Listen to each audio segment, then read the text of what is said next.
아무리 크고 위대하고 전지전능하신 하나님이지만은 첫 번째 사건, 선악과 사건이죠. 그 하나님이 먹지 말라고 말씀하셨는데도 불구하고 가장 미천하고 땅에 기고 미천한 것 중에 가장 미천한 뱀의 말을 들을 수밖에 없어요. 아무리 위대한 하나님이지만은 보이지 않으면은 미천한 보이는 그 뱀을 믿는 게 사람이에요, 사람.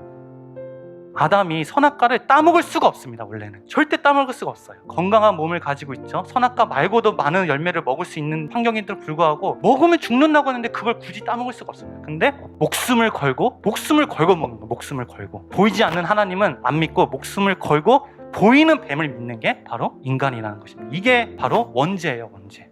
구원은 뭐냐, 구원. 누가복음 24장 31절 제가 한번 읽어볼게요. 그들의 눈이 밝아져 그인 줄 알아보더니 예수는 그들에게 보이지 아니하시는지라. 엠마오로 가는 두 제자, 예수님께서 십자가에 죽으셨어요. 그리고 다 낙심하고 실망하고 이제 우리는 갑시다 하고 두 제자가 엠마오로 향하고 있습니다.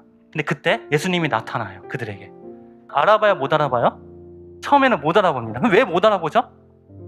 마가복음에 보면 예수님이 부활하신 모습이 다른 형상으로 부활했어요. 근데 다른 형상으로 부활했기 때문에 못 알아본 것이 아닙니다.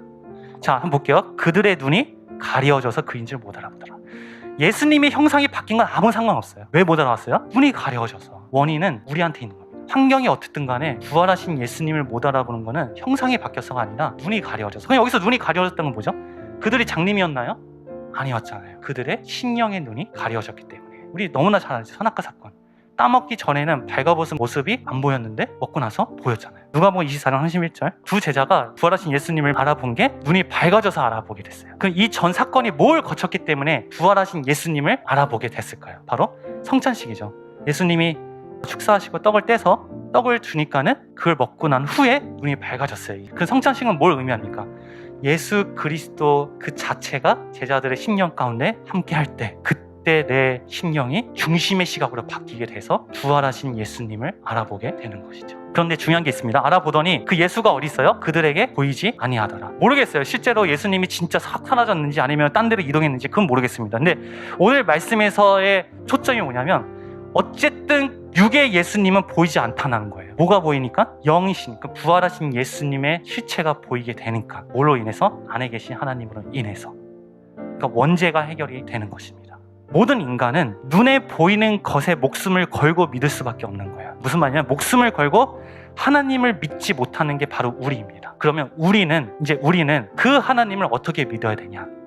목숨을 걸고 하나님을 안 믿겠다고 했으니까 목숨을 걸고 하나님을 믿어야 되는 거예요. 목숨을 걸고. 우리가 말씀을 듣잖아요. 근데 여러분들 말씀을 듣고 나서 이런 고백을 진짜 많이 하잖아요. 아, 이런 말씀을 주셨는데 한 주 동안 이런 환경에서 또 저런 환경에서 또 말씀을 잃었고 또 나는 낙심했습니다. 그러죠. 이게 정상이에요. 실체이신 말씀이 나에게 들렸음에도 불구하고 눈에 보이는 환경과 상황이 바뀌면 그대로 그냥 자빠지는 게 바로 인간입니다. 그러니까 그때 어떻게 되냐?